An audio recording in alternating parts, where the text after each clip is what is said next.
तो जो भी आप क्या करोगे, जो भी आपने एक्सटर्नल सोर्सेज से डेटा उठाया है, तो उसको क्या करेगा, उसको एक डेटा फ्रेम ऑब्जेक्ट्स के अंदर डाल देगा, और ये ऑब्जेक्ट बहुत ही फास्ट एंड एफिशिएंट्स हैं किसी भी डेटा के साथ कोई भी काम करने के लिए, मैनिपुलेशन करने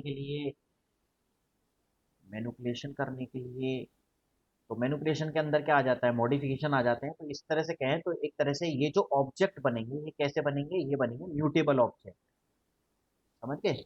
कभी कभी क्या करता है, मतलब थोड़े शब्दों का घुमा के आपको कोशिश करेगा कि भाई एक्सटर्नल सोर्सेज से आपने को डेटा रीड करा, पांडास ऑब्जेक्ट के अंदर सेव कर लिया। अब ये जो पांडा ऑब्जेक्ट जो बना है, डेटा फ्रेम ऑब्जेक्ट जो बना है, ये आपका म्यूटेबल है, इम्यूटेबल है। तो आप याद रखो, ये जो ऑब्जेक्ट्स होते हैं ये म्यूटेबल होते हैं। म्यूटेबल का मतलब इनके अंदर इंसर्शन, डिलीशन, अपडेट सारा काम हो सकता है। ठीक है ना? तो जैसा कि मैंने बताया कि you will be using Panda extensively for data manipulation. Manipulation कर सकते हो तो ऑब्वियसली आपका ऑब्जेक्ट अगर म्यूटेबल है तो ही मैनिपुलेशन कर सकते हो। ठीक है ना? दूसरी चीज, इट हैव डिफॉल्ट इंडेक्सिंग। ठीक है ना? तो क्या होता है, इंडेक्सिंग जो है, आज तक आपने एरे में जो इंडेक्सिंग सुनी है, किससे सुनी है? 0 1 2 3, ये इंडेक्सिंग होती है। तो डिफॉल्ट इंडेक्सिंग इसकी 0 से ही होती है, एंड कस्टमाइज भी होती है। ठीक है ना?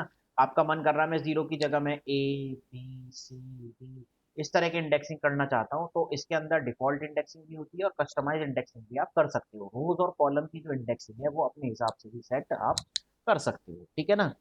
और भी बहुत सारी चीजें हैं, रीशेपिंग करना है, मर्जिंग करनी है, इंट्रीगेट करना है। इंट्रीगेट का मतलब समझ जाओ कि मैं अगर बात करूं, एक ने डेटा फॉर्मेट जो दिया है वो अलग दिया है। जैसे मैं सपोज करूं, मैं एग्जांपल लूं कि वेट है, एक ने वेट दिया है इन केजी और एक ने वेट दिया है पॉइंट ग्राम्स।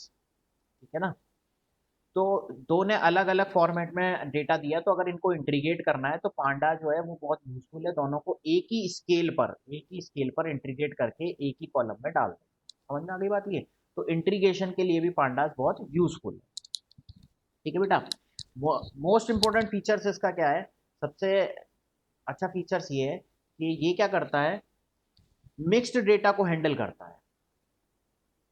मिक्स डेटा से मतलब समझते हो? मिक्स डेटा से मतलब क्या है कि आपके पास जो है टेक्स्ट फॉर्मेट में भी डेटा है, आपके पास बाइनरी फॉर्म में भी डेटा है, आपके पास इमेज फॉर्म में भी डेटा है। तो इस तरह का जो मिक्स्ड फॉर्मेट डेटा है, इस फॉर्मेट के डेटा को भी वो हैंडल करता है। समझ गए? तो मिक्स फॉर्मेट के डेटा को भी ये हैंडल करता है। दूसरा आप समझ सकते हो, मिक्स फॉर्मेट से अगर मतलब समझो तो आपके पास इंटीजर फॉर्म में, इंटीजर के अलावा क्या हो गया, फ्लोट हो गया, दूसरा स्ट्रिंग हो गया। तो अगर इस तरह का डेटा भी है, ये मिक्स्ड फॉर्मेट का डेटा हो गया, तो इस तरह के डेटा को भी हैंडल करने के लिए पांडास जो है वो फीजिबल है। तो ये सारे इसके फीचर्स हैं। डेटा क्लीनिंग करना भी मतलब जो है वो भी इसका एक फीचर है कि जैसे मिसिंग वैल्यूज हैं तो डेटा क्लीनिंग के अंदर आएगा। डेटा क्लीनिंग के अंदर आता है मिसिंग वैल्यूज। तो मिसिंग वैल्यू को टैकल करने के लिए भी ये पांडास लाइब्रेरी हमारी बहुत यूजफुल है। ठीक है ना? तो क्या क्या काम कर सकता है, एक एक करके हम इसके काम भी देखेंगे, और कितना ये पावरफुल है वो भी हम सीखेंगे यहाँ पर। ठीक है बेटा?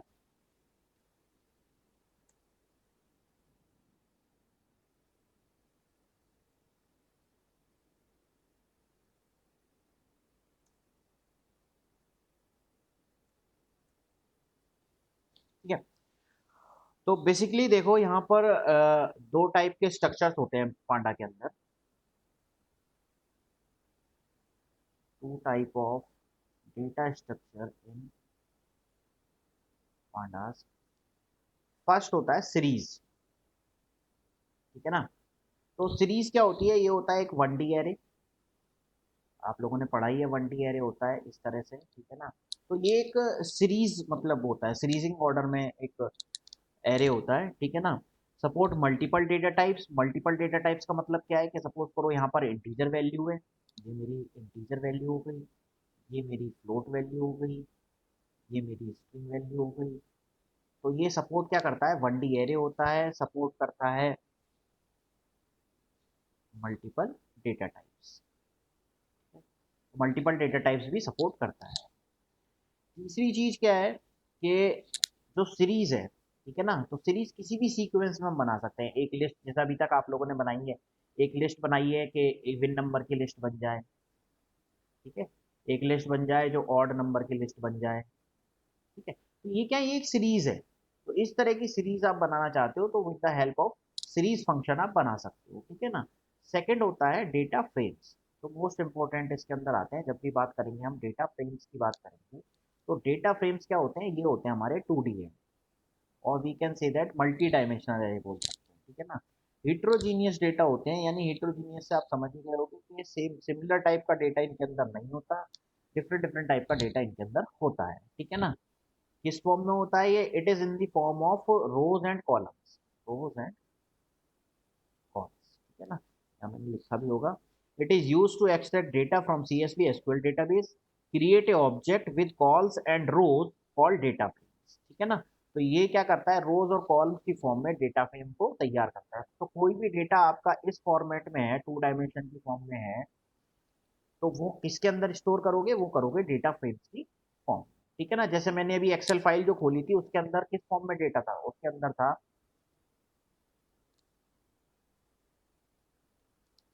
रोज और कॉलम की फॉर्म में डेटा है। देखो ये रोज हैं और ये कॉलम्स हैं, तो रोज और कॉलम की फॉर्म में डेटा है, तो ये सीरीज ऑब्जेक्ट, सीरीज से आप ऑब्जेक्ट नहीं बना सकते हो, आपको डेटा फ्रेम ऑब्जेक्ट ही बनाना पड़ेगा। समझ में आई बात। तो दो तरह के पांडास के अंदर डेटा स्ट्रक्चर होते हैं, पहला होता है सीरीज, दूसरा होता है डेटा फ्रेम। मोस्टली काम डेटा फ्रेम्स के अंदर होता है, लेकिन कभी कभी हमें क्या करता है, करना पड़ता है, स्लाइसिंग करनी पड़ती है। ठीक है ना। स्लाइसिंग सपोज करो सिर्फ एक सिंगल रो ये लेनी है, तो ये रो मैं लेके किसके अंदर स्टोर कराऊंगा, सीरीज के अंदर। ठीक है ना। तो इस तरह से कभी कभी सीरीज की भी जरूरत पड़ती है, तो पहले मैं सीरीज देखूंगा, उसके बाद डेटा फ्रेम को चेक करूंगा। ठीक है बेटा।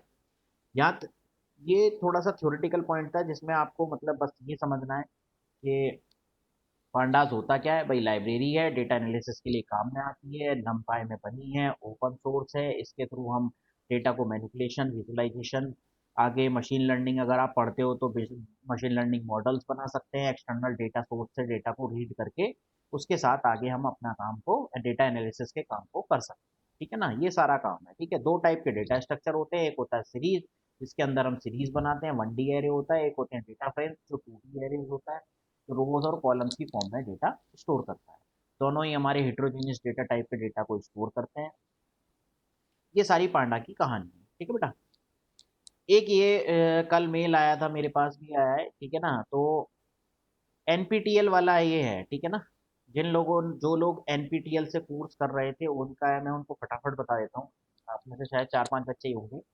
तो जिन लोगों ने NPTEL का फॉर्म भरा था, तो NPTEL ने अब आपके सामने 3 ऑप्शंस रखे हैं। पहला ऑप्शन है कि आप अपने घर बैठ के एग्जाम दे सकते हो, उसके लिए आपको एक मॉक टेस्ट देना पड़ेगा, जो कि एक मेल आपके पास आ गया होगा। ठीक है ना, मॉक टेस्ट का। ठीक है। तो पहला ऑप्शन आपके पास है कि आप अपने घर बैठ के एग्जाम दे सकते हो। तो जैसे कि आज ही मेरा एक एग्जाम है 3 बजे, वो सॉरी 1 बजे एग्जाम है। ठीक है ना। तो मॉक मैं दे चुका हूँ, तो 1 से 4 का एग्जाम होगा, घर बैठ के आपको करना है लैपटॉप पर। लैपटॉप के में आपके पास वही रिक्वायरमेंट वो चेक कर लेगा जब आप मॉक टेस्ट दोगे। ठीक है ना। दूसरा है in person protected exam eight fix exam centre. ये है दूसरा कि आप किसी सेंटर पर जाकर आप चॉइस भरो। ठीक है ना। तो देखो, नहीं चॉइस तो आप यही बैठे बैठे भरोगे। देखो ये यहाँ पे एक लिंक दे रखा है, लिंक ऑफ द फॉर्म, नीचे आपको लिंक दे रखा है। जैसे ही आप इस पर क्लिक करोगे तो वो पूछेगा, इसमें से पूछेगा आपसे कौन सा ऑप्शन भरना है। तो पहला ऑप्शन घर बैठ के एग्जाम देना चाहते हो, ऑब्वियसली हर कोई जो है, जो भी चाहेगा वो घर बैठ के देना चाहेगा। दूसरा ऑप्शन है आप कहीं जाके फार्म भर के देखना चाहते हो। ठीक है ना। और तीसरा ऑप्शन है cancel exam and take the refund. तो इसमें आपको सर्टिफिकेट नहीं मिलेगा, सिर्फ आपको एक असेसमेंट स्कोर शीट मिल जाएगी अपनी तरफ से। वो एक असेसमेंट स्कोर शीट दे देंगे, भाई इस बंदे ने ये कोर्स अटेंड किया था और इसने असाइनमेंट में इतने नंबर प्राप्त किए। सर्टिफिकेट नहीं मिलेगा आपको। ठीक है ना। और मैं बता दूं, जो लोग NPTEL अपने उसके लिए कर रहे हैं, कौन सी वो होती है आपकी, ऑनर्स के लिए। ठीक है ना। भाई ऑनर्स डिग्री के लिए आपको 20 क्रेडिट होने ज़रूरी हैं, जो उसके लिए कर रहे हैं, तो वहाँ पर आपको सर्टिफिकेट मस्ट है। तो अगर कोई कैंसिल करता है तो उसको वो सर्टिफिकेट नहीं मिलेगा। कैंसिल की कंडीशन में पढ़ चुका हूँ, कैंसिल की कंडीशन है, कैंसिल की कंडीशन में वो आपको सिर्फ 80% अमाउंट रिटर्न करेगा, 20% अमाउंट रिटर्न नहीं करेगा, वो काट लेगा NPTEL। यानी कि अगर आपने 1000 रुपये दिए तो आपके सिर्फ 800 रुपये वापस आएंगे, 200 रुपये वो काट के रख लेगा। तो कैंसिल जो भी करो बड़ा सोच समझ के करना, आपकी चॉइस है वो। ठीक है। मेरे हिसाब से जिन लोगों की तैयारी है और पैसे भी भर चुके हैं, अगर एग्जाम देना चाहते हैं, तो 7 जून लास्ट डेट है। ठीक है ना। यहाँ पर मुझे नहीं पता क्यों नहीं दे रखी है, पर मैं आपको बता देता हूँ, 7 जून लास्ट डेट है। यानी कि 7 जून से पहले पहले आपको मॉक टेस्ट देना ही देना है, और फॉर्म भी भरना है। अगर आप भरते हो तो ठीक है, नहीं तो एक यूनिवर्सल डिसीजन हो जाएगा, उसमें पता नहीं क्या होगा, ठीक है ना। तो सिंपल सा है, मेरे हिसाब से ऑप्शन 1 आप लोगों के लिए बेस्ट है, और मेरे जैसे लोगों के लिए ऑप्शन 3 बेस्ट है। खैर मेरा एक एग्ज़ाम तो आज हो जाएगा, तो इसमें किसी को कोई शक नहीं होना चाहिए। किसी को कोई पूछना है तो इसमें बताओ फटाफट, किसी की कोई क्वेरी हो तो।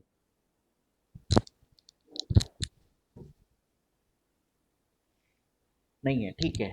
हाँ ठीक है, तो मॉक टेस्ट दे देना। मॉक टेस्ट के लिए मैं आपको बता देता हूँ, एक मेल ये आया हुआ है, ये रहा, ये मेरे पास आज मेल आ गया है, ठीक है ना। There is only a mock exam, ठीक है ना।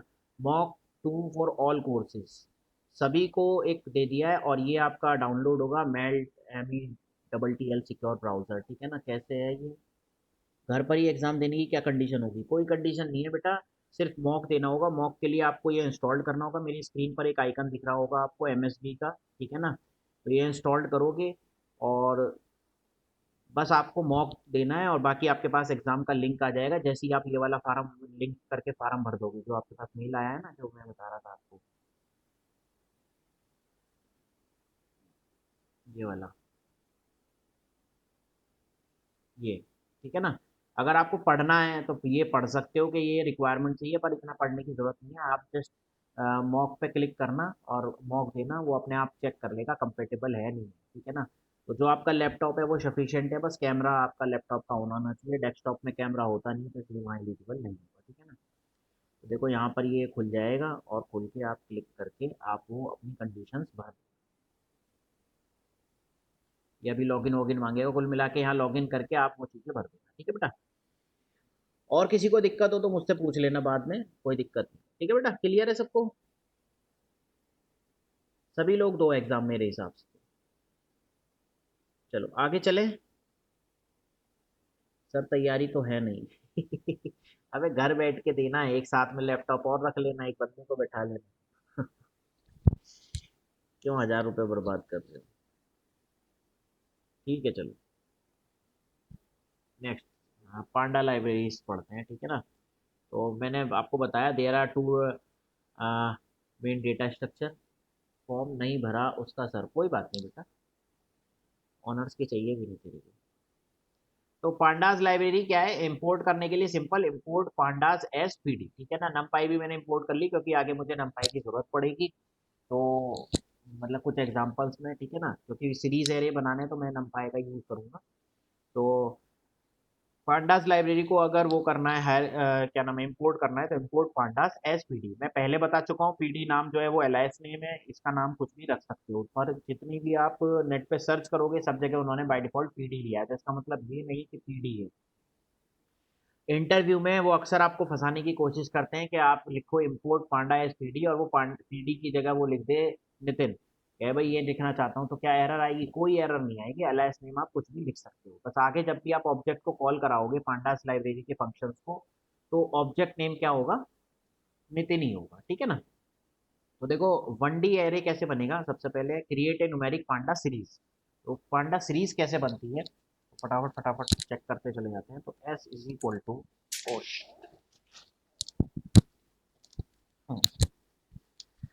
तो S is equal to PD dot series का, याद रखो सीरीज का जो S है वो आपका कैपिटल बनेगा हमेशा, ध्यान रखना, ठीक है ना। तो SE, एक मिनट रुको, मैं पांडास को पहले रन करा लेता हूँ, फिर मुझे हेल्प मिल जाएगी।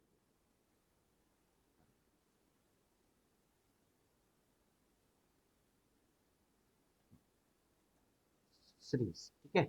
सीरीज के अंदर आपको वो सीरीज पास करनी है जिसकी भी आपको सीरीज तैयार करनी है। तो मैंने एक 2 4 5 3 6 कर दी, और मैंने यहाँ कर दिया प्रिंट S।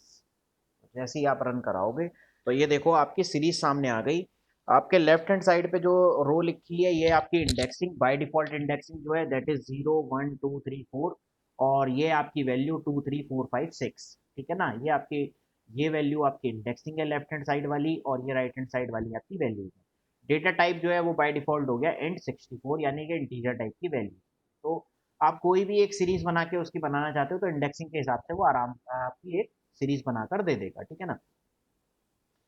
अब बात आती है कि सर ये नहीं, मैं तो अब इसके अंदर चलो और क्या कर सकते हैं, डेट टाइम्स की भी टाइम सीरीज बना सकते हैं, उसके लिए भी इसके अंदर प्रीडिफाइंड फंक्शंस है। तो मैं डेट ले लेता हूँ, डेट एंड टाइम, तो dt is equal to pd dot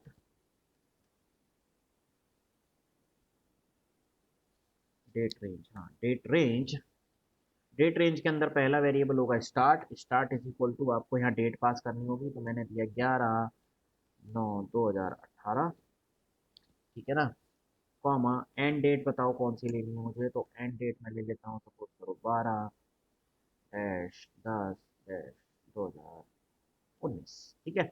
मैंने एक ये टाइम ये ले ली, और मैं जब इसको प्रिंट कराऊंगा तो ये मुझे एक डेट सीरीज बनाकर यहाँ पर दे देगा, ठीक है ना। तो डेट रेंज कहाँ से ली उसने, यहाँ से ली, और देखो एक एक महीने के अंतराल पे इसने ले ली, 9 मंथ, 10 मंथ, 11 मंथ, 12 मंथ, 13, 14, 15, 16, ये सॉरी, ये पहले होती है डेट, ठीक है ना, 9 तारीख, 10 तारीख, 11, 12, 13, 14, इसने बीच में डॉट डॉट लगा लिया, तो पर डे के हिसाब में इससे इसने सारी डेट्स यहाँ से यहाँ तक की ले ली, ठीक है ना। अगर मैं यहाँ पर 9, 10, 18 ही करता हूँ, तो रन कराया तो ये सारी डेट्स आ गई, ठीक है ना। 9, 10, 11, 12, 13, 14, 15, 16, 16, इस तरह से डेट्स हमारी आ गई, ठीक है।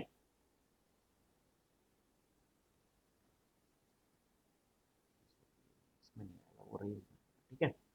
तो अगर डेट रेंज बनानी है तो डेट रेंज के लिए हो गया डेट रेंज, ठीक है।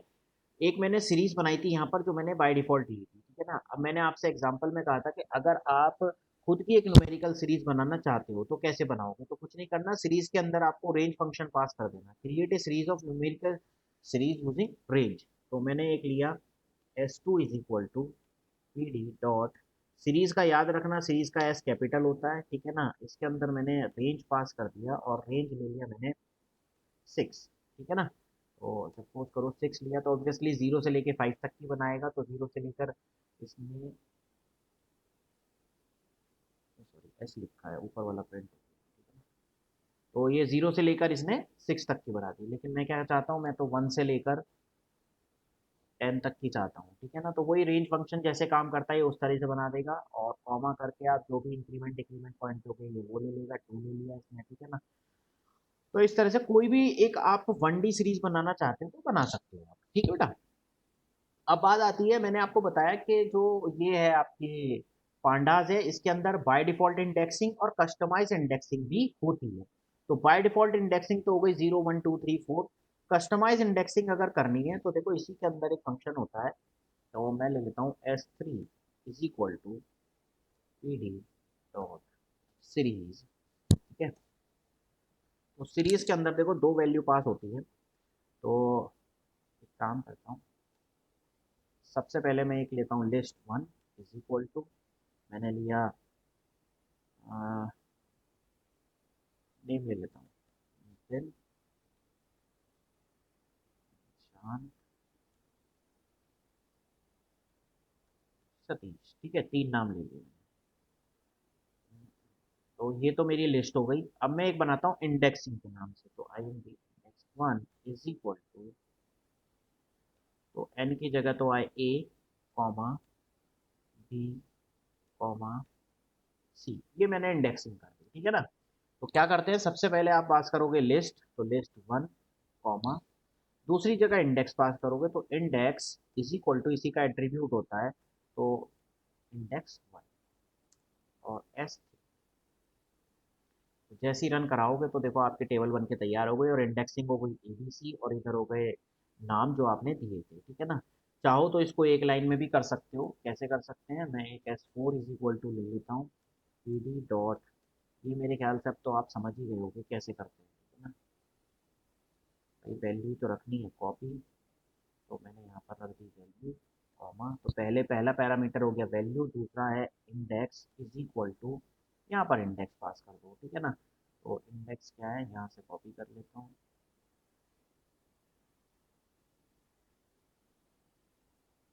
ठीक है। तो जैसे ही मैं S4 को रन कर रहा हूँ, S4 भी मेरा आ गया ABC, ठीक है, आपको लग रहा है चेंज नहीं हुआ तो यहाँ पर मैं कर देता हूँ एक्स। जैसे मैं इसको रन कराऊंगा तो एक्स बी सी, ये आपकी इंडेक्सिंग हो गई और ये आपके हो गए वैल्यूज। ठीक है, तो इस तरह से आप सीरीज बना सकते हैं। बहुत ज्यादा सीरीज में है नहीं कुछ ज्यादा, ठीक है ना। तो अगर सिंपल बनाना है तो यहाँ पर लिस्ट पास कर दो। लिस्ट मैंने नीचे करके भी दिखाई है, बाय डिफॉल्ट इंडेक्सिंग 0 1 2 3 होती है। अगर आप चाहते हो रेंज से बनाना तो रेंज बना दो, डेट रेंज से बनानी डेट रेंज बना दो। तो रेंज से इस तरह से बना सकते हो। कस्टमाइज इंडेक्सिंग करनी है तो इंडेक्सिंग इज इक्वल टू इसी सीरीज के अंदर एक पैरामीटर होता है दैट इज इंडेक्स, और वहां पर एक लिस्ट पास कर दो कि ये पैरामीटर होने चाहिए। समझ गए? तो इस तरह से कस्टमाइज इंडेक्सिंग आप कर सकते हो। ठीक है, note that each element in the series has index, the index start zero as usual. तो जीरो से ही इंडेक्सिंग आपकी शुरू होगी एज यूजुअल, जो अभी तक आपकी हुई है। ठीक है, समझ में आया? सीरीज क्लियर है?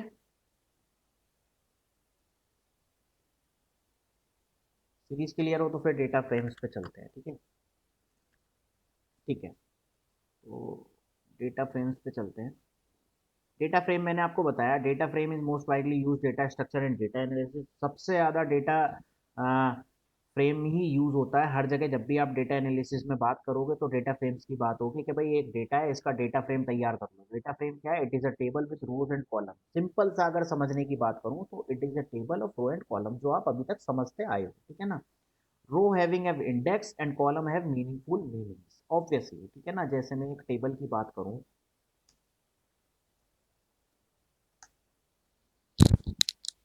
तो एक टेबल की बात करता हूँ।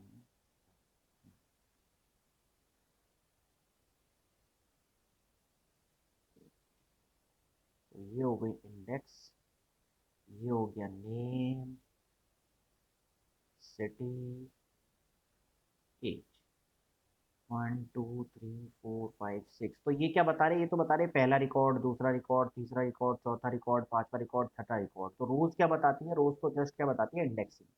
कॉलम क्या बताता है? कुछ मीनिंगफुल्स, कि ये कॉलम जो है ये किस टाइप का डेटा स्टोर कर रखा है। भाई ये नेम है तो इसने नेम स्टोर कर रखे हैं, ये सिटी है तो इसने सिटी स्टोर कर रखी है, एज है तो एज स्टोर कर रखी है। ठीक है ना, तो वही चीज यहाँ बता रहा है कि rows have an index and column have meaningful names. Column का कोई मीनिंगफुल नेम्स होता है। ठीक है ना। There are various way to create data frame such as creating from the dictionary। देखो डिक्शनरी से बन सकता है, जेसन ऑब्जेक्ट से बन सकता है, txt फाइल से बन सकता है, csv फाइल से बन सकता है। बहुत सारी चीज़ों से डेटा रीड हो सकता है। ठीक है ना। तो आज हम जो भी सीखेंगे सबसे पहले हम देखेंगे कि csv फाइल से कैसे डेटा को हम रीड करते हैं। ठीक है ना।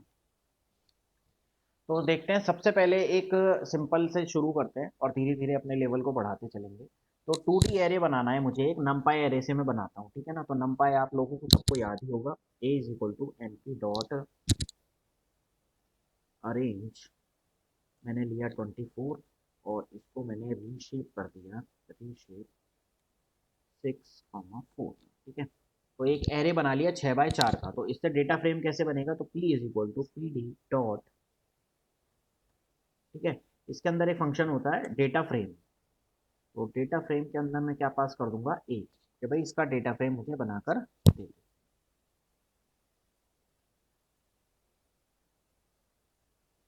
ठीक है? और बी को अगर मैं प्रिंट करूंगा तो जैसे ही मैंने रन कराया तो ये देखो मेरा डेटा फ्रेम तैयार हो। ठीक है, चलो मैं आपको डिफरेंस दिखाता हूँ। मैं यहाँ पर करता हूँ प्रिंट ए, प्रिंट बी। मैंने रन कराया तो ये देखो, ये है आपका नमपाई एरे और ये आपका है डेटा फ्रेम जो आपने पांडास में बनाया है। तो इसमें और इसमें डिफरेंस है। ठीक है ना, देखने से ही पता लग रहा है। और अगर मैं बात करूं तो यहाँ पर देखो कोई भी इंडेक्सिंग नहीं है और यहाँ पर इंडेक्सिंग है। देखो ये हो गई रोज की इंडेक्सिंग। भाई अपना माइक चेक करो, किसी का माइक ऑन है? कोमल सैनी का माइक मैं बंद कर देता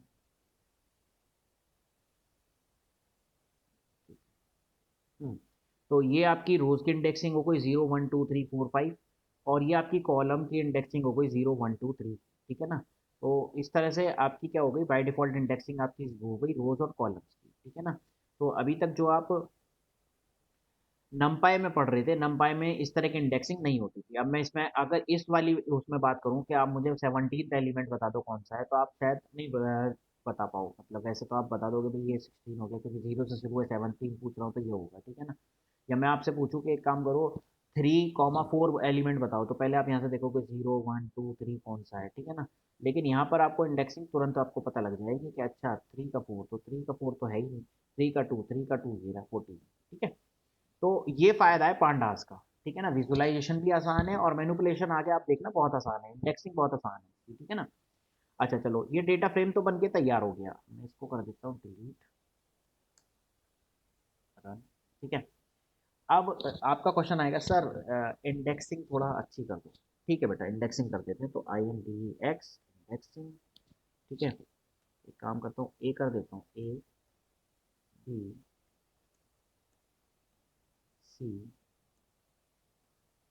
डी ई, और ये हो गया लास्ट कॉलम एफ, ठीक है। तो अब जैसे ही मैं रन कराया तो ये मेरी इंडेक्सिंग हो गई A B C D E F. Sir क्या कॉलम की इंडेक्सिंग भी हो सकती है? बिल्कुल हो सकती है कॉलम की इंडेक्सिंग। कॉलम के लिए क्या होता है, देखो मैंने क्या बताया था अभी, जस्ट एक लाइन पहले मैंने बताया कि रोज हैव इंडेक्स, तो रोज के पास होती है index, column have meaningful means, तो कॉलम्स के लिए यहाँ पर जो पैरामीटर है वो है कॉलम्स, ठीक है ना, COLUMNS, columns is equal to, तो यहाँ भी आप लिस्ट पास कर दोगे, तो मैंने लिखा यहाँ पर फर्स्ट, फिर लिखा सेकंड, फिर लिखा थर्ड, फिर लिखा FOU फोर्थ, ठीक है। चार ही कॉलम है ना, हाँ बस ठीक है। जैसे मैं इसको रन कराऊंगा तो मेरे कॉलम की इंडेक्सिंग भी चेंज हो गई, फर्स्ट सेकंड थर्ड फोर्थ, ठीक है ना।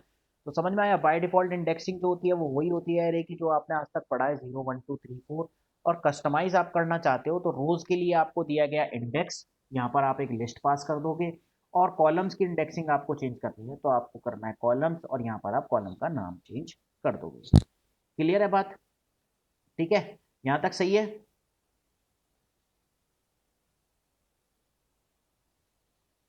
ठीक है, सही होगा। चलो नेक्स्ट चलते हैं, ठीक है।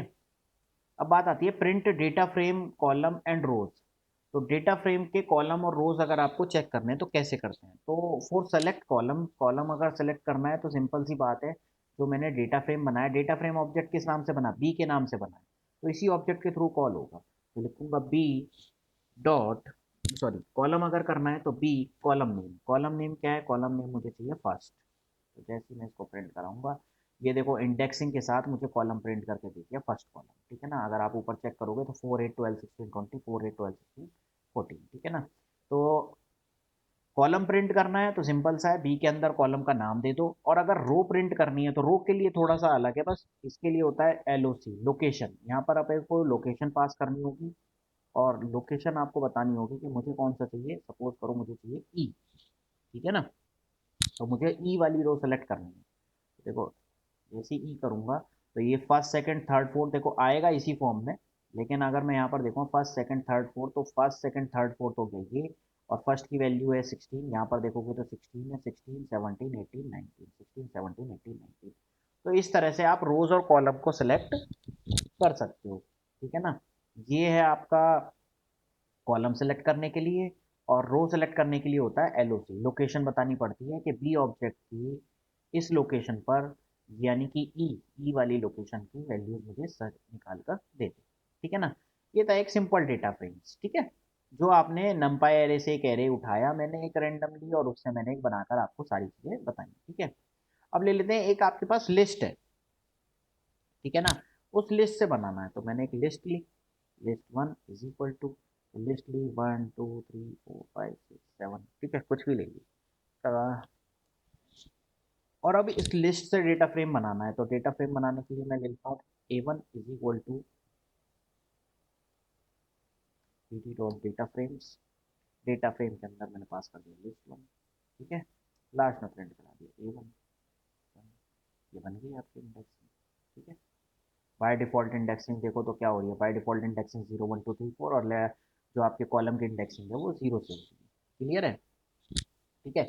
लेकिन अब चूंकि एक ही है तो मैं इस 0 की जगह कुछ नाम देना चाहता हूँ, तो मैंने जैसा आपको बताया कॉलम्स इज इक्वल टू, मैंने यहाँ पर दे दिया इंडेक्स, ठीक है। ये एरर देगा, एरर इसलिए देगा क्योंकि यहाँ पर मुझे क्या करना था, यहाँ पर मुझे लिस्ट पास करनी है, लिस्ट में भले ही चाहे एक एलिमेंट हो, अपडेट कैसे करेंगे, वाह, पूछ लो ग्राफ भी कैसे, तुम लोग जल्दबाजी बहुत मचाते हो।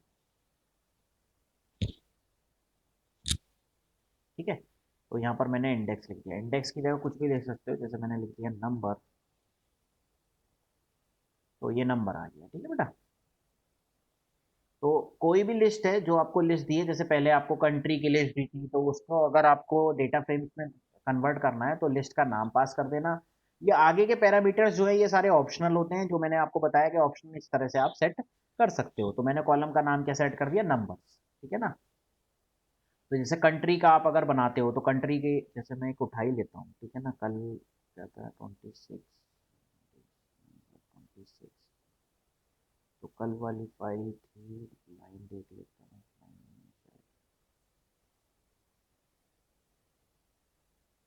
छोटा बड़ा छोटा,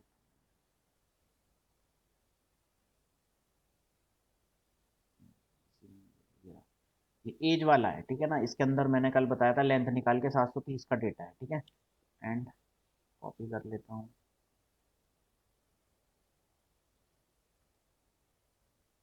और मैंने यहाँ पर एंटर किए। ठीक है, ये मेरा एक लिस्ट बन गई है, एरे है एनपी एज का। ठीक है ना, तो एज कॉलम, कॉलम को मैंने पास एज, ये आपका एज बन के तैयार हो गया। ठीक है, इंडेक्सिंग वही 0 से 1 तक, और एज के अंदर वो सारी। तो टेबुलर फॉर्म में समझना आसान है as compare to other form में। तो किसी लिस्ट से या एरे से आपको डेटा फ्रेम तैयार करना है, तो जैसा मैंने इसके अंदर बताया वैसा भी आप कर सकते हो। ठीक है ना, हैश लिस्ट। ठीक है, इंडेक्सिंग कैसे चेंज करते हैं मैंने बता दिया, बार बार नहीं बताऊंगा। ठीक है ना, आप यहाँ से इंडेक्सिंग भी चेंज कर सकते हो। इंडेक्स इज इक्वल टू एक, आप यहाँ पर क्या पास कर दोगे, लिस्ट पास कर दोगे, वो आपके इंडेक्सिंग सेट कर देगा। ठीक है ना, कॉलम कैसे सेट करना वो भी आपको क्लियर है।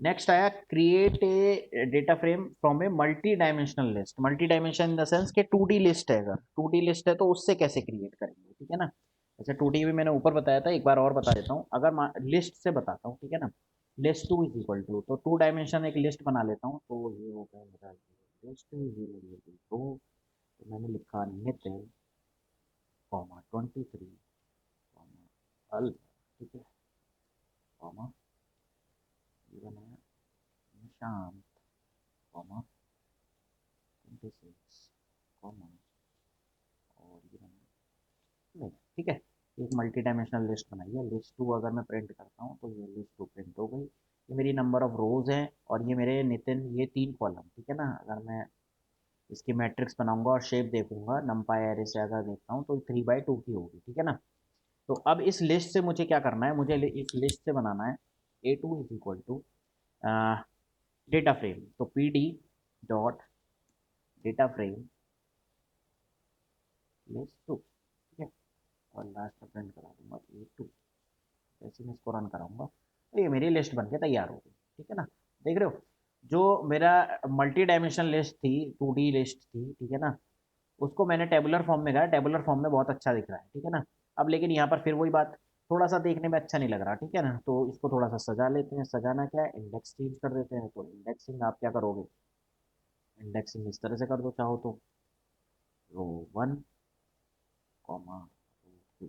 ठीक है, कॉलम सेट कर दो, कॉलम्स इज इक्वल टू, तो फर्स्ट कॉलम में मेरा क्या आ रहा है, फर्स्ट कॉलम में आ रहे हैं नेम, सेकंड कॉलम में आ रही है एज, थर्ड कॉलम में आ रही है सिटी। ठीक है, तो अब मैं इसको रन कराता हूँ, तो अब थोड़ा सा ये अंडरस्टैंडिंग लग रहा है कि ये रो 1 है, ये रो 2 है, ये नेम है, ये एज है, ये सिटी है। ये अब डेटा फ्रेम आपको समझ में आ रहा है। ठीक है ना, सबसे पहली बात है कि जब आप डेटा को लोगे तो डेटा को आपको कैसे लेना है, समझना है, वो चीज़ें आना चाहिए कि अब हाँ, अब मेरा इस फॉर्म में आया कि अब मैं डेटा को देख के समझ सकता हूँ कि कैसे आ रहा है। ठीक है, तो यहाँ तक क्लियर है सबको, कैसे डेटा फ्रेम्स बनाएंगे हम लिस्ट से, मल्टी डायमेंशनल लिस्ट से कैसे रो का नाम चेंज करेंगे, इंडेक्सिंग का नाम कैसे, इंडेक्सिंग कॉलम चेंज करेंगे। ठीक है, यहाँ तक सबको क्लियर है। हाँ ठीक है, अपडेट वाला बताएंगे बेटा, 1 मिनट रुक जाओ, सब जब मेरा लेक्चर खत्म हो जाएगा ना। अब बात आ रही create data frames from dictionary. तो अभी मैंने देखा कि डेटा फ्रेम नंपाई एरे से कैसे बनाते थे, सेकंड मैंने देखा कि लिस्ट से कैसे बनाते थे, फिर मैंने देखा मल्टी डायमेंशनल लिस्ट से कैसे बनाते थे। अब बात आती है डिक्शनरी से कैसे बनाते हैं, ठीक है ना। तो डिक्शनरी में एक छोटा सा कंडीशन है कि कॉलम जब आप डेटा फ्रेम्स बनाओगे, ठीक है ना, जब भी आप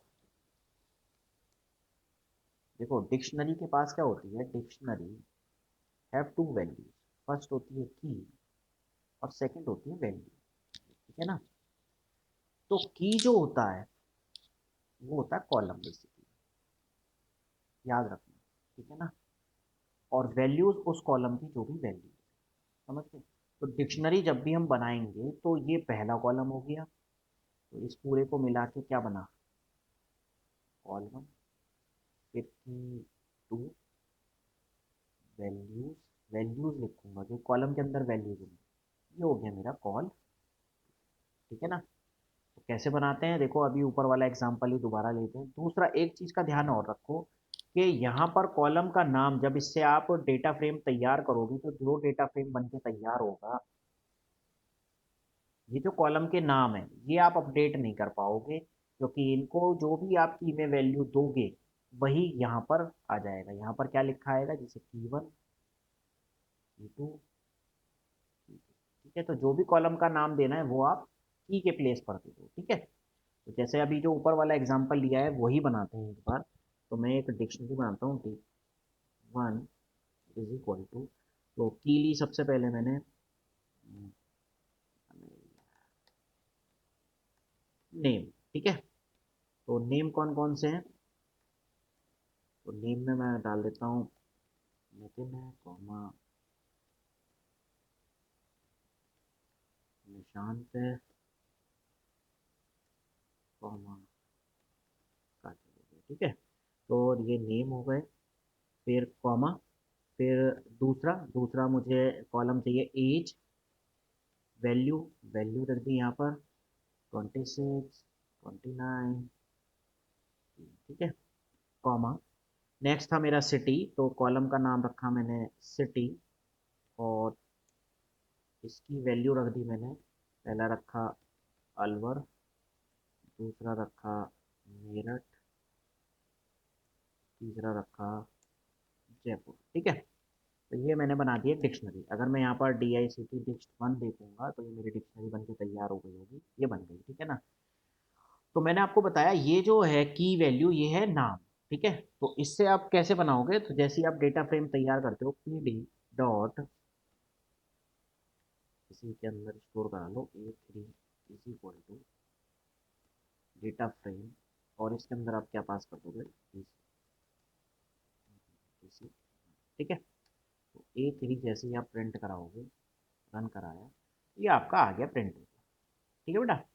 तो देखो यहाँ पर जो आपके इंडेक्सिंग जो आपकी है कॉलम्स की, वो आपके वही सेट हो जाएंगे जो आपके कॉलम के नाम हैं। ये याद रखना, अभी मैं 10-15 मिनट बाद फिर एक एग्जांपल कराऊंगा तो मैं फिर आपसे यही चीज़ पूछूंगा, ठीक है ना।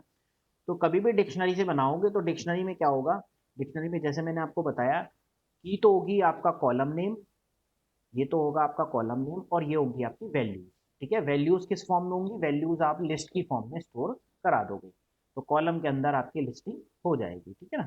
तो इस तरह से मेरी यहाँ पर टेबल बन के तैयार हो गई, ठीक है।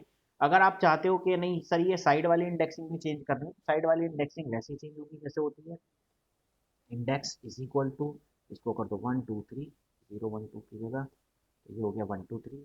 लेकिन अगर आप यहाँ पर करोगे COLUMNS columns is equal to A B C, ठीक है। तो ये ए बी सी हो गया, और ये आपके एन ए एन हो गया। एन ए एन मैं बताऊंगा, एन ए एन यहाँ पर होता है नॉट इज नंबर, ठीक है ना।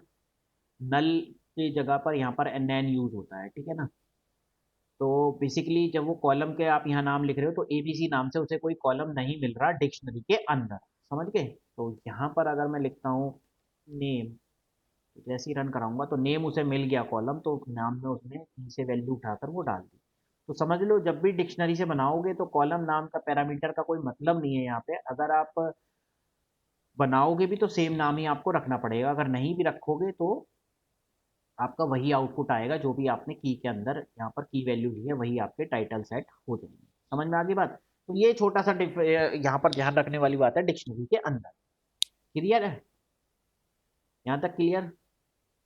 क्लियर ही होगा। ठीक है, अब बात करते हैं add column in data frame. जैसा कि अभी तक बात करी कि भाई डेटा फ्रेम में कॉलम कैसे ऐड करेंगे, तो कॉलम कैसे ऐड करेंगे, कॉलम ऐड करेंगे कि भाई A3 के नाम से है, A3 में अब मुझे मार्क्स और ऐड करने हैं, A3 में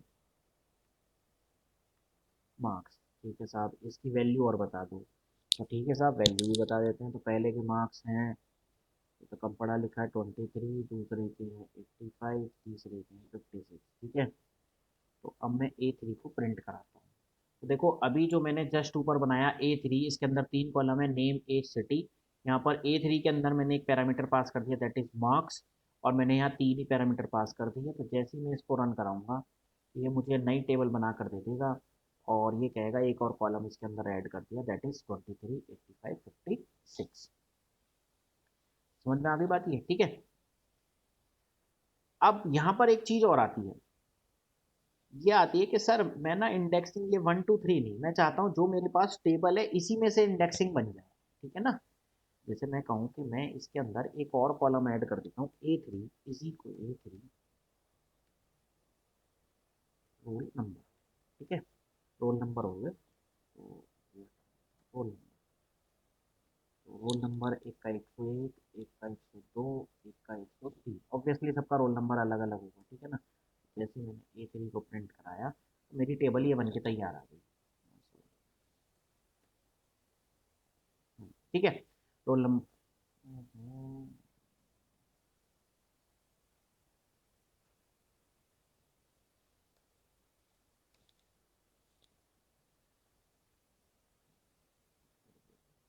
चलो ठीक है, मतलब दो बन गए, कोई बात नहीं, अभी बताता हूँ मैं जो बताना चाह रहा हूँ। आप चाहते हो ये वाला, मैं मान के चल रहा हूँ RO, ठीक है ना? तो इस वाले कॉलम को मैं इंडेक्स बनाना चाहता हूँ। ठीक है ना? तो कैसे बनाओगे? तो मैं कर दूंगा कि भाई A3 सेट इंडेक्स, किसको करना है भाई सेट इंडेक्स बताओ? तो सेट इंडेक्स कर दे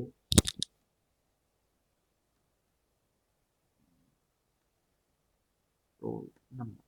ठीक है, तो A3, तो अब क्या है, अब जैसे मैं टेबल को रन कराऊंगा तो ये वाला जो है ये तो आ जाएगा यहाँ पर रोल नंबर इंडेक्सिंग के प्लेस पर, बाकी इसके अकॉर्डिंग हमारी टेबल एडजस्ट हो जाएगी।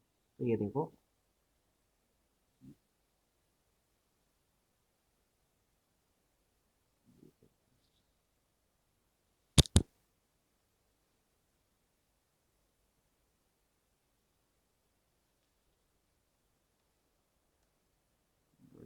सर ये मार्क्स की है या तो इक्वल की? हाँ हाँ की है ना, नहीं देखो, जब आप डिक्शनरी बना रहे हो तभी तो डिक्शनरी में वैल्यूज जब पास करते हैं तब आप पास करते हैं कॉलन।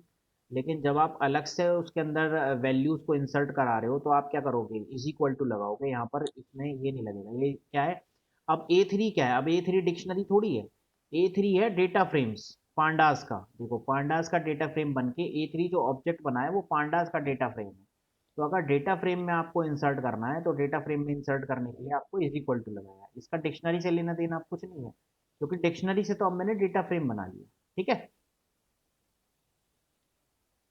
हुआ क्वेश्चन क्लियर? हाँ, क्योंकि अब ये डिक्शनरी थोड़ी बची, A3 ऑब्जेक्ट कौन सा बन गया, A3 ऑब्जेक्ट की बात करूंगा तो A3 जो है वो मेरा म्यूटेबल ऑब्जेक्ट बन गया है डेटा फ्रेम का। ठीक है ना, पांडा का।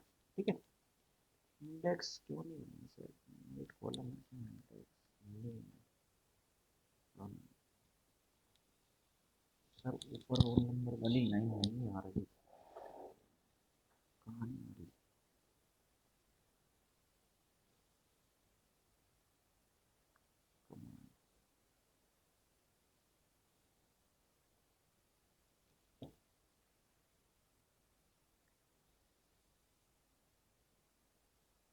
अरे दो बार रन हो गया इसलिए दो बार एंट्री हो गई। ये ROOL है, फिर मैंने सही करके ROLL करा तो वो दो बार इंसर्ट हो गया। ठीक है ना, इसलिए दो बार आ रहा है। इंडेक्स सेट क्यों नहीं हो रही है, A3 dot set index name को मैं इंडेक्स अगर बनाना चाहूँ तो क्या नहीं बन रही? क्योंकि मैंने इंडेक्स को यहाँ पर सेट कर रखा है शायद, हाँ ये रहा, इस वजह से करना है। ठीक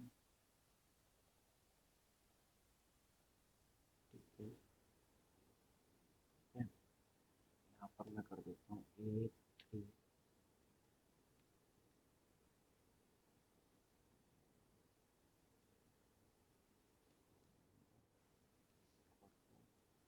zero one, one zero two, one zero three. मैं इसको रन कराऊंगा तो ये आ गया। ठीक है, इंडेक्सिंग नाम से बनाना चाहता हूँ। चलो इंडेक्सिंग वाला बताऊंगा, पता नहीं क्या गड़बड़ हो रही है।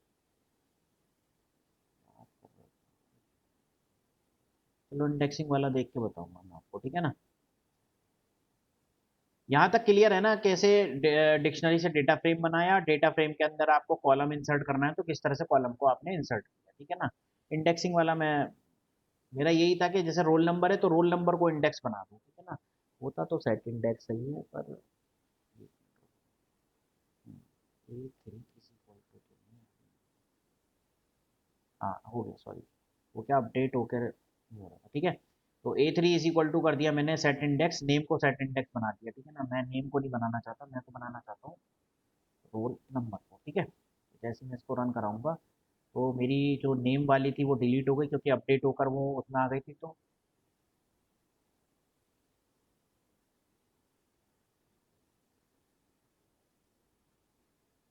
कॉलम डिलीट हो गया ना, कॉलम डिलीट। तो करा क्या था, ए थ्री मेरा अपडेट हो गया था, तो अपडेट में नेम वाला वो डिलीट हो गया, ठीक है। दोबारा चलाने के लिए मैं इसको रन करा देता हूँ, रन, अब आ जाएगा।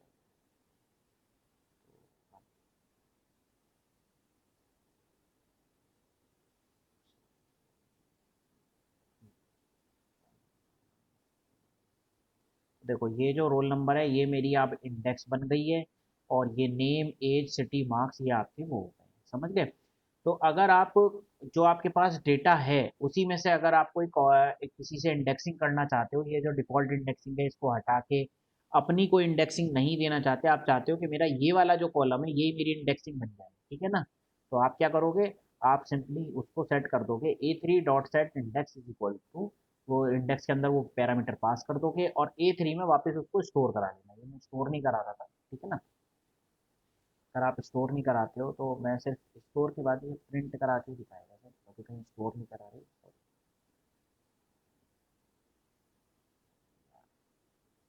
स्टोर, ठीक है। क्या हो गया, ओह सॉरी, वो रोल नंबर अब उसे कॉलम मिल नहीं रहा क्योंकि वो अब इंडेक्सिंग बन चुकी है, इंडेक्सिंग बन गई तो उसमें से रो में से वो डिलीट हो गई, ठीक है ना। करने के लिए कुछ नहीं करना है, इसको रन कराना है, फिर इसको रन कराना है, बस आ गया, ठीक है। तो बाय डिफॉल्ट जो है वो होती है इंडेक्सिंग जीरो वन टू, किसी कॉलम को बनाना चाहते हो तो उसके लिए मेथड है यहाँ पर सेट इंडेक्स, सेट इंडेक्स के अंदर वो कॉलम पास कर दोगे। अब वो जो कॉलम जो है वो सिर्फ इंडेक्स की तरह काम करेगा, उसके साथ आप कोई मैनिपुलेशन नहीं कर सकते, सिर्फ और सिर्फ इंडेक्स की तरह ही वो काम करेगा, समझ गए। चलो ये बन गया डेटा फ्रेम। तो डेटा फ्रेम में अभी मैंने क्या क्या पढ़ा है, डेटा फ्रेम में पढ़ा है मैंने कैसे डिक्शनरी से मैं डेटा फ्रेम बनाऊंगा, ठीक है। तो डिक्शनरी से मैंने एक डेटा फ्रेम बनाया, उस डेटा फ्रेम के अंदर सब फिर मैंने देखा किस तरह से मैं कॉलम्स को इंसर्ट कर सकता हूँ, ठीक है। फिर तीसरे स्टेप पे देखा मैंने कैसे किसी कॉलम को मैं इंडेक्स बना सकता हूँ, ठीक है बेटा। अब देखते हैं और थोड़ा सा अगला वो देखते हैं, यहाँ पर आपको तीन लिस्ट दी गई हैं अलग अलग, ठीक है ना। तो इन तीन लिस्ट से आपको एक डेटा फ्रेम तैयार करना है, तो कैसे करोगे, देखो कॉन्सेप्ट क्या है। अगर आपके पास तीन लिस्ट दी गई है, ठीक है ना, तो list one, list two, list three. तो पांडास का जो डेटा फ्रेम होता है वो होता है number of rows and column, तो रोज तो ये हो जाएंगे और कॉलम्स हो जाएंगे इस तरह से, ठीक है। ये तो हो जाएगा आपका इंडेक्स वाला, जीरो वन टू और जितने भी थ्री फोर होंगे। ये हो गया लिस्ट वन। तो सर इसके अंदर कौन से एलिमेंट आएंगे, लिस्ट वन वाले, L one, L one one, L one two, L one three. इसके अंदर आएंगे लिस्ट टू के element, list two one, list two two, list two three, इसके अंदर आएंगे लिस्ट 3 के एलिमेंट। ऑब्वियसली जो लिस्ट है इसको मैं टेबुलर फॉर्म में दिखाना है तो कॉलम की फॉर्म में दिखाऊंगा, ठीक है ना। अब क्योंकि एक लिस्ट के अंदर जो होगा वो डेटा कैसे होगा, जैसे मैंने एग्जांपल यहाँ पर लिया, मैंने यहाँ पर 3 लिस्ट ले रखी है, तो इसी को मैं वो टेबल जो मैंने बता रखी है उसी से एग्जांपल है। कार्स का मैंने एक एग्जांपल लिया, कार्स पर कैपिटल में जो है वो कितनी कार्स हैं, तो 809 कार हैं। कौन सी कंट्री में, कंट्री मैंने बता दी कि यूनाइटेड स्टेट के अंदर है, ठीक है। 721 जो है वो ऑस्ट्रेलिया में, 518 जो है वो जापान में है, 18 जो है वो इंडिया में।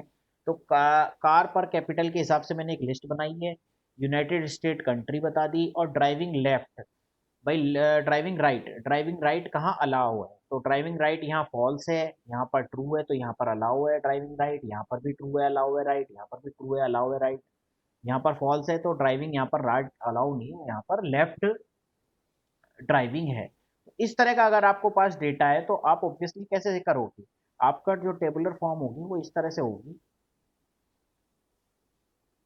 कि भाई सबसे पहले तो आया 819 भाई कार पर, फिर कंट्री के यहाँ ये हो गई यूएस के अंदर, और यहाँ पर आ गया फॉल्स, ठीक है। अगला रिकॉर्ड कैसे आएगा, 788 ऑस्ट्रेलिया, ट्रू। तो ये जो रिकॉर्ड इस तरह से आएगा, ये किस तरह से हम लिस्ट से डेटा फ्रेम्स को तैयार करेंगे, ठीक है ना। तो देखो, जब मैंने आपको यहाँ पर एग्जांपल दिया कि हर लिस्ट जो है वो एक कॉलम के अंदर आएगी, तो मैं क्या करूंगा, इस कॉलम को अगर बनाना है और लिस्ट है मेरे पास, तो मैं क्या करूंगा, मैं एक बनाऊंगा डिक्शनरी, ठीक है। और डिक्शनरी की वैल्यू क्या होगी, की वैल्यू होगी ये कॉलम का नाम, कॉलम का यहाँ मतलब जो लिस्ट का नाम है, ठीक है ना। तो वो ले लो, ठीक है, या जो भी आपको रखना है, मैं सपोज करो एक्स वाई जेड रखना है, लेकिन एक्स वाई जेड की वैल्यू क्या होगी, वैल्यू होगी लिस्ट 1, कॉमा, ये हो गया दूसरा कॉलम ए बी सी, इस कॉलम की वैल्यू क्या होगी, लिस्ट 2। तो इस तरह से आपकी डिक्शनरी बनेगी। तो जब आपकी टेबल बन के तैयार होगी तो टेबल में सबसे पहले कॉलम का नाम क्या होगा, एक्स वाई जेड, दूसरे कॉलम का नाम क्या होगा, एबीसी। जो मैंने आपको बताया कि कॉलम का नाम जो आप यहाँ पर सेट करोगे वो आपका सेट हो जाएगा यहाँ पर, जो भी आप सेट करना चाहो, जरूरी नहीं कि लिस्ट का ही नाम रखो, लेकिन इज इक्वल टू लिस्ट 1 इसलिए लिखा है क्योंकि जो वैल्यू आए वो कहाँ से आए, वो आए लिस्ट से, ठीक है। तो कैसे करेंगे, तो डिक्शनरी बना लेते हैं, डेक्स टू इज इक्वल टू, ठीक है, कॉलम। तो पहला कॉलम मैंने बनाया कार्स पर कैपिटल, ठीक है। वैल्यू, इसकी वैल्यू हो जाएंगी कार्स अंडरस्कोर पर अंडरस्कोर कैप, कॉमा। दूसरा दूसरा होगा COUNTR बाय कंट्री, इसकी वैल्यू क्या होगी, कॉलम में, ठीक है। तीसरा ड्राइविंग लाइफ, राइट, राइट, तो DRI ड्राइव्स राइट, ठीक है। देखो ये जो नाम ले रहा हूँ ये नाम डिफरेंट है इस नाम से, ये वेरिएबल जो है वो स्मॉल लेटर में अंडरस्कोर है, तो वैल्यू जो है वो आएगी इज इक्वल टू, ये जो मैं यहाँ की वैल्यू रख रहा हूँ ये सेट हो जाएगी उसकी, क्या नाम है वो, कॉलम का नाम, ठीक है। तो इसका हो गया DRIVS_RIGST,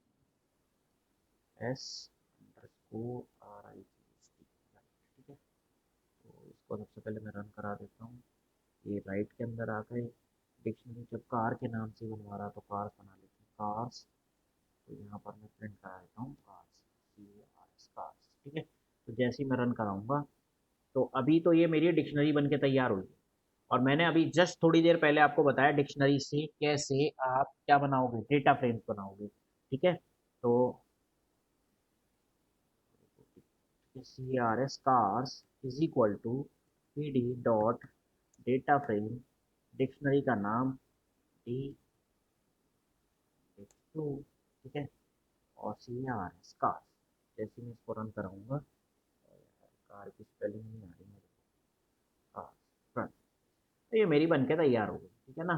कार्स पर कैपिटल इतनी है, कंट्री ये है, ड्राइविंग राइट और थ्रू, तो इस तरह से मल्टीपल लिस्ट जो थी, अगर आपको मल्टीपल लिस्ट से आपको डेटा फ्रेम बनाना है तो मल्टीपल लिस्ट से आपको क्या करना पड़ेगा, कॉलम वाइज पहले आपको एक डिक्शनरी बनानी पड़ेगी, और उस डिक्शनरी से आप क्या बनाओगे, डेटा फ्रेम्स बनाओगे, ठीक है ना। सिंपल सा प्रोसेस है, जब आपको दी गई है मल्टीपल लिस्ट जो कि यहाँ पर दी गई है, इससे आप बनाओगे डिक्शनरी, डिक्शनरी से बनाओगे पांडास डेटा, ठीक है। तो इस तरह से आपका डेटा फ्रेम तैयार होगा मल्टीपल लिस्ट के साथ, ठीक है ना। इंडेक्सिंग के लिए सिंपल वही, जैसे 0 1 2 3 आ रही है, तो अगर आपको इंडेक्सिंग चेंज करनी है तो comma index is equal to, तो ये 1 2 3 4 5 6 7, जो भी आपका मन करे, मैंने 1 2 3 दे दी क्योंकि ये मेरी आसान है, 1 2 3 4 5 6 7, ठीक है ना। इस तरह से यहाँ पर इंडेक्सिंग आप कर दोगे, ठीक है। Print the created data frame, वो मैंने प्रिंट कर दिया, क्या होता है ऐसे कर दो प्रिंट का, ठीक है। प्रिंट करोगे आपका डेटा फ्रेम प्रिंट होकर आ गया, ये हो गया। तो वो जो ऊपर आ रहा था देखो, वो एज इट इज़ लिख के आ रहा था आउट, ठीक है। यहाँ पर मैंने प्रिंट कमांड यूज़ की है, तो आपका आ गया 1 2 3 4, और ये cars for capital country drive, ठीक है ना, ड्राइव स्लैब, राइट। तो मल्टीपल लिस्ट से डेटा फ्रेम कैसे तैयार करोगे, तो सबसे पहले मल्टीपल लिस्ट से डिक्शनरी बनाओगे। डिक्शनरी का कॉन्सेप्ट मैंने पहले ही बताया, दोबारा बता रहा हूँ। जो कॉलम का नाम सेट कर दोगे वो एज इट इज शो हो जाएगा ऊपर, इससे कोई लेना देना नहीं है। वैल्यूज आपको देखनी पड़ेगी कि कौन सी वैल्यूज पहले कॉलम में सेट करना चाहते हो। पहले कॉलम में मुझे ये वैल्यू सेट करनी है, तो वो लिस्ट पास कर दी। चाहो तो डायरेक्ट वेरिएबल लिख दो, और चाहो तो डायरेक्ट आप वैल्यू भी कॉपी पेस्ट यहाँ पर कर सकते हो, ठीक है ना। तो इस तरीके से आप क्या करोगे, किसी भी मल्टीपल लिस्ट से आप क्या है डिक्शनरी बनाओगे, डिक्शनरी से पांडास डेटा फ्रेम तैयार हो। क्लियर है यहाँ तक?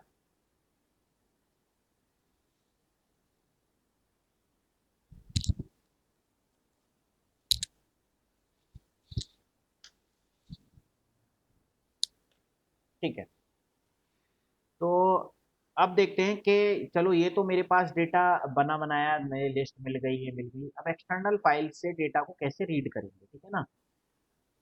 Importing CSV data files as panda data frame, ठीक है। तो देखो, मैं आज उस पर एक वो डालूंगा, क्या नाम है, क्लास पे, गूगल क्लासरूम पे। तो ये जो Day 27 है, इसका पूरा मैं एक जिप फोल्डर डाल दूंगा, ठीक है ना, ये इसका, ठीक है ना। तो इसी के अंदर ये पाइथन नोटबुक वाली फाइल है, तो इसको आप अनजिप कर लेना एक जगह पर, ठीक है ना, और डायरेक्ट इसी फोल्डर को उसके अंदर खोल लेना, क्या नाम है, अपने जुपिटर नोटबुक के अंदर, ठीक है ना। तो इसके अंदर कुछ इमेजेस भी हैं, CSV फाइल भी है, तो सब यहीं पर है, ठीक है ना। तो मैं आपको ज़्यादा दिक्कत नहीं आएगी, ठीक है। तो सबसे पहले मुझे क्या करना है, मैं एक, मेरे को कार डेटा सेट दिया गया है, जो मैंने आपको खोल के दिखाया था, कार डेटा सेट ये वाला था, ठीक है ना। इसके अंदर आप एक चीज़ ध्यान रखो, मैं आपको फिर बता देता हूँ एक बार। ये रोज और कॉलम में डेटा है, और आप यहाँ देख लो कि हेडर में यहाँ पर कोई भी हेडर नहीं दिया गया है, यानी कॉलम का जो नेम है वो सेट कुछ नहीं दिया गया है, ठीक है ना। तो अब देखते हैं इसको कैसे काम करता है ये, ठीक है। तो उसके अंदर क्या क्या दिया गया है, रीजन कोड, कंट्री, ठीक है। और दोबारा या रीड करके एक्सप्लेन करता हूँ, ठीक है ना। तो सबसे पहले first read from the CSV file, तो कैसे फिर करेंगे। तो फाइल रीड कर रहा हूँ मैं, तो मैं एक वेरिएबल लेता हूँ A4 PD डॉट, इसके अंदर पांडास के अंदर बहुत सारे फंक्शंस दिए गए हैं, तो CSV फाइल को रीड करने के लिए दिया गया रीड अंडरस्कोर CSV। तो यहाँ पर आप उस फाइल का नाम पास कर दोगे cars.csv, ठीक है। तो ये रही cars.csv, ठीक है। तो इतना ध्यान रखो, जब भी आप पाइथन की फाइल रीड करा रहे हो, या तो पूरा पाथ दो जहाँ भी आपकी वो फाइल पड़ी है, या अगर आपकी करंट डायरेक्टरी में पड़ी है तो आपको कुछ नहीं देना है, ठीक है ना। तो वो मेरी करंट डायरेक्टरी में ही पड़ी है, इसीलिए मैं आपसे कह रहा हूँ कि जिप फोल्डर दो, तो उसी फोल्डर में काम कर लेना, ताकि अगर आपकी CSV फाइल कहीं और पड़ी है तो उसकी आपको लोकेशन देनी पड़ेगी पूरी, ठीक है। तो जैसे ही आप इसको रीड करोगे और A4 को प्रिंट कराओगे, तो जैसे ही आप इसको रन कराते हो, तो देखो ये रन होकर आपकी CSV फाइल का सारा डेटा रीड होकर यहाँ आ गया, ठीक है बेटा। मैं साथ के साथ खोल भी लेता हूँ, यहीं पर दिखाता हूँ, ठीक है। तो यहाँ पर टोटल 8 रोज हैं, और 1 2 3 4 5 5 कॉलम है। तो ये देखो, तो यहाँ पर 7 रो आई हैं, लेकिन 5 कॉलम आए। तो आप यहाँ पर देखो, एक प्रॉब्लम आ रही है, एक प्रॉब्लम ये आ रही है कि जो इसमें फर्स्ट रो है, first row as a header ले ली, ठीक है। यहाँ पर जो फर्स्ट रो थी, यहाँ पर हेडर नहीं है, तो इसने इसको क्या ले लिया, एज ए हेडर ले लिया। अक्सर ये प्रॉब्लम आती है कि जब आप डेटा सेट को रीड करते हो, तो आपको पहले डेटा सेट देख लेना चाहिए कि डेटा सेट के अंदर हेडर दिया है या नहीं दिया है, क्योंकि अगर आपका एक लाइन भी उसने उसके लिए ले ली, हेडर के लिए ले ली, तो आपसे क्या है, एक तो आपको एक्सेस करने में प्रॉब्लम आएगी। एक्सेस करने में क्यों प्रॉब्लम आएगी? क्योंकि आप तो सोच के बैठे हो ये वाला जो है ये आपका क्या है, कंट्री कोड है, ठीक है ना। ये लेकिन ये कंट्री कोड है, तो आप ऊपर जो हेडर कंट्री कोड के नाम से रीड करोगे, जबकि ऊपर आ रहा है यूएस, या जो भी आप कॉलम सेट करोगे, ठीक है। तो और सबसे बड़ी बात कि आपका एक रिकॉर्ड जो है वो मिस हो गया, ठीक है, क्योंकि जो भी मैनिपुलेशन होगा वो आपके टेबल के साथ होगा, हेडर के साथ आपका कोई भी मैनिपुलेशन नहीं होता। जैसे कि इंडेक्सिंग के साथ कोई भी मैनिपुलेशन नहीं हो सकता, ऐसी कॉलम के नाम के साथ भी कोई मैनिपुलेशन थोड़ी कर सकते हो। यानी मतलब मैनिपुलेशन का मतलब है कोई भी डेटा एनालिसिस के लिए कैलकुलेशन करनी है तो कुछ भी नहीं कर सकते, तो डेटा ये लॉस हो गया। तो इस लॉस से बचने के लिए इसके अंदर एक फंक्शन होता है हेडर, इज इक्वल टू आप कर दो नन। भाई हेडर मेरे वहां नहीं है, हेडर नहीं है, तो वो कहेगा अच्छा ठीक है। तो अब देखो, अब जो ऑर्डर पहले 7 आ रहे थे, अब 0 से लेकर 7 तक 8 ऑर्डर आ रहे हैं, और फर्स्ट वो भी मेरा क्या आ गया है, वैल्यू निकल कर आ गई है यहाँ पर, ठीक है बेटा। इंडेक्सिंग इसमें बाय डिफॉल्ट कर दिया वही 0 1 2 3 4, ठीक है। अब बात आती है कि भाई ये तो मेरी वो हो गई, हेडर फाइल रीड हो गई, ठीक है। एक मैंने एक एग्जांपल और सेट किया था आप लोगों के लिए, कहाँ है?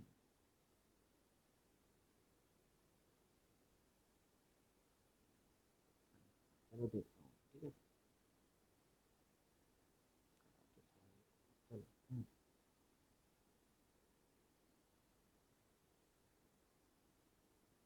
चलो, ठीक है। ये हेडर फाइल सेट हो गई, ठीक है। ये हो गई मेरी कार वाली। एक फाइल और है इसके अंदर, दैट इज, मैं आपको ये भी बता देता हूँ, marks one dot C S V, ठीक है ना। एक सी एस वी फाइल और है, marks one dot C S V. अब आपके पास जो डेटा है, देखो जो सी एस वी के अंदर डेटा, जो कार्स के अंदर डेटा था वो टेबुलर फॉर्म में था, हर कॉलम के अंदर था, ठीक है ना। लेकिन यहाँ पर देखो आपको क्या दिया गया है, यहाँ पर एक ही कॉलम के अंदर, ए नाम का ही कॉलम है, इसी के अंदर आपको वो रिकॉर्ड दिया गया है, और वन, फिर एक separator Akshay, separator mathematics, separator 50, separator 40, separator 80 दिया गया है, ठीक है बेटा। तो इस तरह की फाइल्स को टेबुलर फॉर्म में कैसे रीड करोगे, ठीक है, तो कैसे रीड करेंगे, यहीं पर मैं ले लेता हूँ, ऊपर ले लेता हूँ, ठीक है। तो मैंने ले लिया A5 is equal to P D dot data frame और marks one dot C S, ठीक है। A5, तो देखो जब A5 को आप रीड करोगे,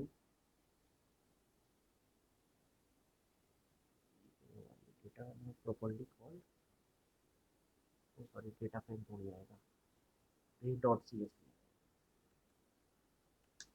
वी फाइल रीड करना है। तो देखो ये किस तरह से फॉर्म में आ रहा है, और पहली बात तो हेडर आ गया, तो सबसे पहले तो मैं क्या करूंगा, हेडर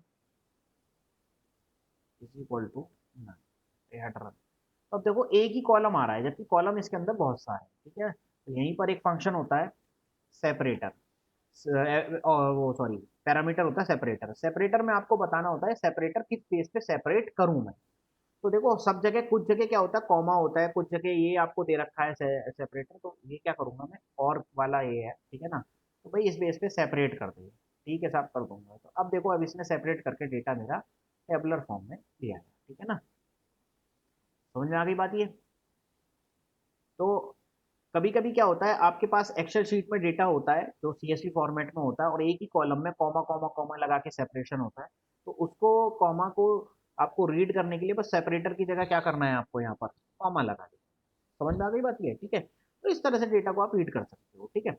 अब यहाँ पर इस फाइल को लेके मैं आपको एक होमवर्क दे रहा हूँ, देखो इसी के अंदर मैंने दे रखा है नीचे, ये आपको फाइल को रीड करना है, और रीड करके मुझे इस फॉर्मेट में चाहिए, ठीक है ना। फॉर्मेट कुछ नहीं है, तो फॉर्मेट आप देख लो क्या है, मुझे नहीं समझ में आ रहा क्या है।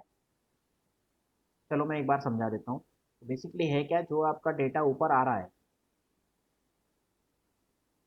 ठीक है। तो ये जो फर्स्ट है, ये तो लेना है सीरियल नंबर, और इसको बनाना है इंडेक्स। तो मैंने आपको बता दिया किसी भी कॉलम को इंडेक्स बनाना है तो कैसे बनाते हैं, पहली चीज। दूसरी चीज, इन सब की नेमिंग करनी है आपको, ठीक है ना। तो कॉलम की इंडेक्सिंग कैसे करते हैं ये भी मैं आपको बता चुका हूँ, तो बहुत आसान है कॉलम की इंडेक्सिंग करना भी, जैसे मैंने पहले बताया था वैसे ही करना है। तो कॉलम की इंडेक्सिंग कैसे करोगे, नाम, subject, maximum marks, marks obtain, percentage. तो इस तरह से मुझे आउटपुट क्या चाहिए, इस फॉर्म में चाहिए, ठीक है ना। तो एक ही लाइन, 2 लाइन का क्वेश्चन है ये, 2 लाइन का आप कर लो, ठीक है। एक कोडिंग प्रॉब्लम ये भी है, ये भी आपको करनी है, print the following table using Panda series. Table इस तरह से प्रिंट होनी चाहिए, तो इंडेक्स जो प्रिंट हो 1 2 3 4 और इंडेक्स के इक्वल उसकी वैल्यू प्रिंट हो 1 4 9 16, ठीक है ना। यूजर से इनपुट लो, यूजर इनपुट अगर देता है 4 तो 4 टाइम्स, 5 देता है तो 5 टाइम्स, 6 देता है तो 6 टाइम्स तक ऐसी मेरी टेबल सीरीज प्रिंट होनी चाहिए। समझ गए? ये दो प्रॉब्लम है घर के लिए आपको। सपोज करो मैंने 5 इंसर्ट करा तो 1 से शुरू हो, 1 2 3 4 5, और इधर क्या प्रिंट हो, ये तो मेरी इंडेक्सिंग हो गई, और इधर क्या प्रिंट हो 1 4 9 16 25। समझ गए? कर लोगे? दो ये कोडिंग प्रॉब्लम है छोटी छोटी।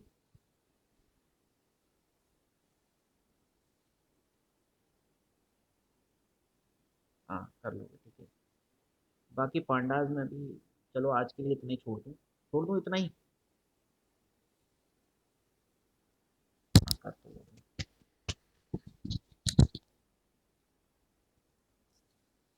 ठीक है, कल डिस्कस करेंगे बाकी पांडास के बारे में ना, बहुत हो गया, गला भी सूख गया।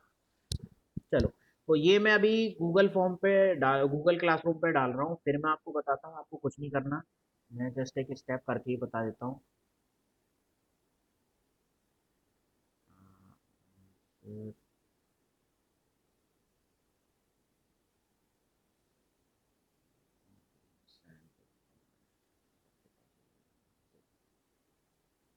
ठीक है, ये देखो जिप फाइल है, जब आप ले लोगे तो आपको कुछ नहीं करना, कॉपी, मैं आपके सामने एक एग्जांपल लेकर भी बता देता हूँ।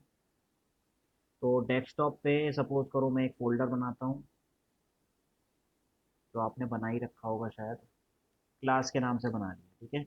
इसके अंदर कंट्रोल V करना, इसको राइट क्लिक करना, एक्सट्रैक्ट करना, उसके बाद इसको डिलीट कर देना, चाहे करना है तो करना, नहीं करना मत करना, ठीक है ना। तो उसके बाद अपने नोटबुक में जाना, डेस्कटॉप पे जाना, डेस्कटॉप पे क्लास नाम का फोल्डर मिल जाएगा आपको, उसके अंदर डे 27 मिल जाएगा आपको, तो इसके अंदर सारी फाइलें मिल जाएंगी, ठीक है ना। तो आई पाइथन नोटबुक वाली फाइल खोलना,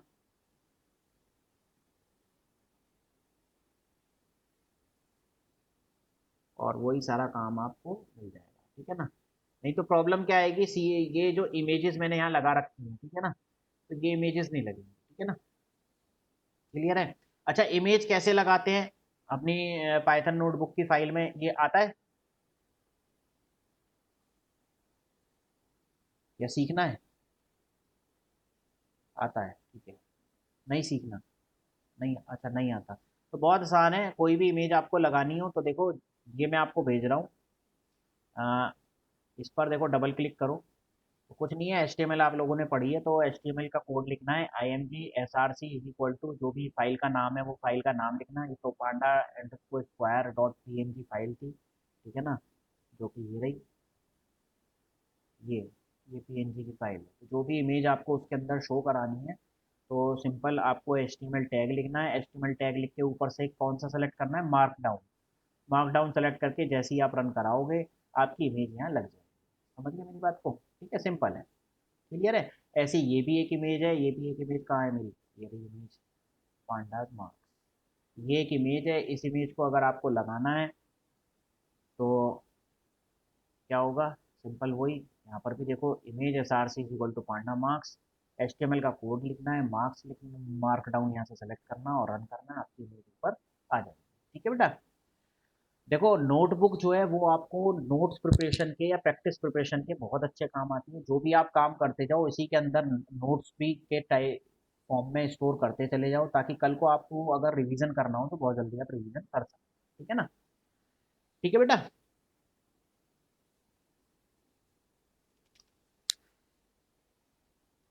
चलो, ठीक है, बस अभी 5 मिनट में गूगल क्लासरूम पे डाल रहा हूँ आप सबके लिए, ठीक है। हाँ, एक प्रॉब्लम मैंने उस पे हैकर रैंक पे और डाली है, अगर कोई कर सकता हो तो, ठीक है। चलो, और किसी को कोई प्रॉब्लम? सर NPTEL में बस मॉक टेस्ट देना, अबे नहीं पागल, मॉक टेस्ट तो क्या होता है, 10 मिनट का होगा एक मॉक टेस्ट, 5 क्वेश्चन देंगे, तो जिसमें आप समझ जाओ, उल जलूल क्वेश्चन होंगे, गलत सही उससे कोई मतलब नहीं है, आप समझ जाओ, आपकी सिस्टम की कंपेटेबिलिटी चेक कर लेगा, ठीक है ना, और आपको पता लग जाएगा अच्छा किस तरह से टेस्ट होगा, ठीक है। कल मैंने देखा था, मैं आपको फिर बता देता हूँ, ये वाला सॉफ्टवेयर MSB उसका लिंक देगा वो, ठीक है ना, प्रॉब्लम अभी दूर करता हूँ तेरी, ठीक है। जैसे इसको क्लिक करोगे सब कुछ बंद हो जाएगा ऑटोमेटिकली, अगर नहीं होता है तो वो कहता है सब कुछ बंद करो, ठीक है, वो आपको बकायदा बताएगा कि भाई ये बंद कर दो। जब आप सब बंद कर दोगे तो ये टेस्ट चालू हो जाएगा और चालू होके, हाँ प्रैक्टिस टेस्ट होता है, सही कह रही है, प्रैक्टिस टेस्ट है बस ये। प्रैक्टिस टेस्ट भी मतलब ये नहीं है कि आपके सब्जेक्ट से रिलेटेड टेस्ट होंगे। कल मैंने मॉक टेस्ट दिया, मुझसे कर्नाटक की राजधानी पूछ ली, तो कर्नाटक की राजधानी मुझे क्या पता क्या है, जो भी है, ठीक है ना। तो टेस्ट तो अलग से होगा बेटा, पेपर अलग से होगा, ठीक है। हाँ, अब बताओ। ठीक है भाई संकल्प, तेरी प्रॉब्लम, हाँ अब ये बताओ भाई, क्या नाम था मेरी प्रॉब्लम वाले का, हाँ सचिन बता भाई क्या समस्या है तेरी। सर मेरी में तो कहीं भी एग्जाम रजिस्ट्रेशन का ऑप्शन ही नहीं आ रहा है। रजिस्ट्रेशन का ऑप्शन, लिंक आ रहा होगा बस एक।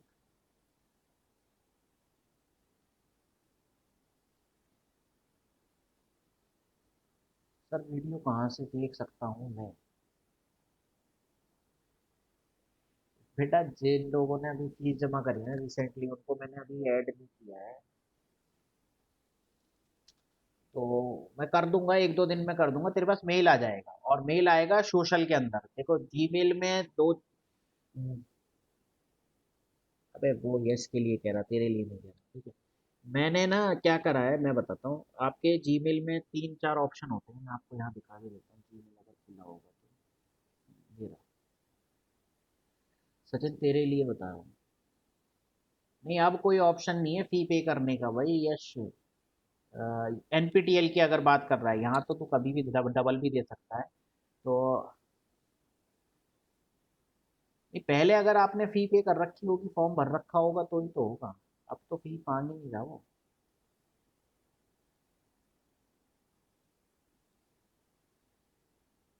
हाँ भाई सचिन देख, यहाँ पर तीन ऑप्शंस आते हैं, यहाँ पर आता है प्राइमरी, सोशल और प्रमोशन। तो जहाँ तक है जो मेल आएगा वो सोशल के अंदर आएगा और लर्न फ्री के नाम से आएगा, ठीक है ना।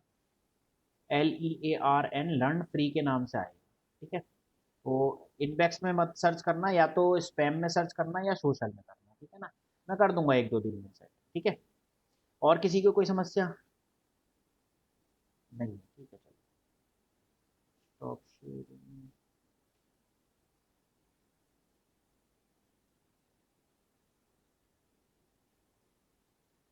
ठीक है।